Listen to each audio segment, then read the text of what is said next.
આ મૂળ જાપાનીઝ શબ્દ છે વોરી અને ગામી. વોરીનો અર્થ થાય ક્રીઝ પાડવી અને ગામી એટલે કાગળ. તો કાગળની અંદર ક્રીઝ પાડી આજે આપણે ગણિત વિષય છે, ગણિત અઠવાડિયાની ઉજવણીના ભાગરૂપે જુદા જુદા આકારો વિશે આપણે પ્રાથમિક માહિતી મેળવી. કયો આકાર છે? હવે આને બે છેડા આમ ભેગા કરી આપણે ત્રિકોણ બનાવીએ.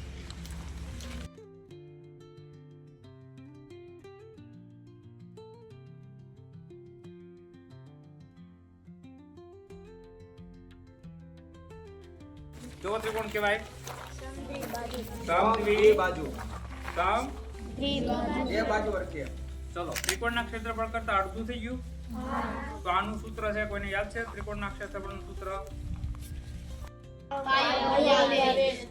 પાયો ગુણ્યા વેધ. એટલે આ પાયો છે અને અહીંથી આ જે લંબ દોરીએ એ કયો વેધ. લંબ કેવી રીતે થાય? તો આવી રીતે છે ને તમારી પાસે પાયો. એટલે સમજાણું? જો આખો છે એની કરતા અડધો એટલે 1/2 પાયો ગુણ્યા વેધ. સમજાઈ ગયું બધાને?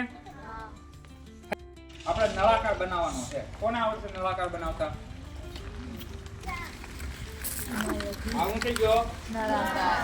તો નળાકારને ખાસ તમે સમજો. નળાકાર વચ્ચેથી પોલો, વચ્ચેથી કેવો હોય? આની ફરતી બાજુનું સૂત્ર છે 2πr(h). શું છે? 2πr(h).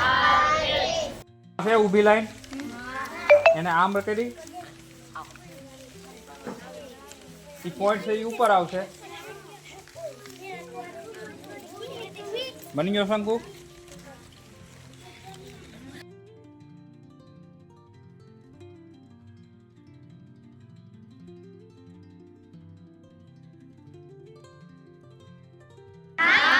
અને આ એક ચતુષ્કોણ બન્યો.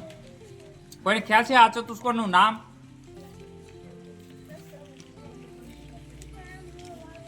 આની બે બાજુ સમાંતર છે અને નાના મોટી છે. આને કહેવાય સમલંબ ચતુષ્કોણ.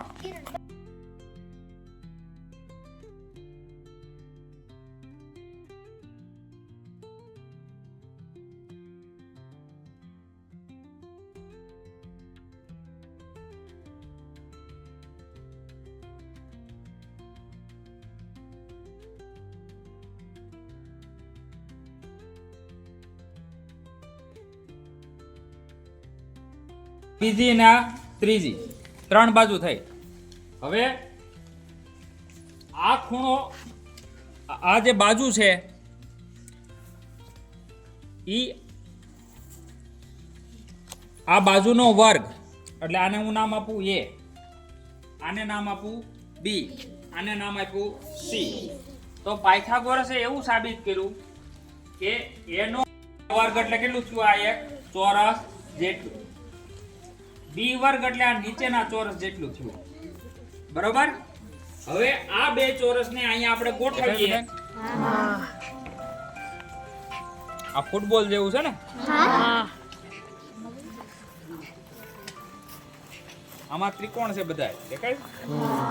અને આમાં ફરતી બાજુ શું છે? પંચકોણ.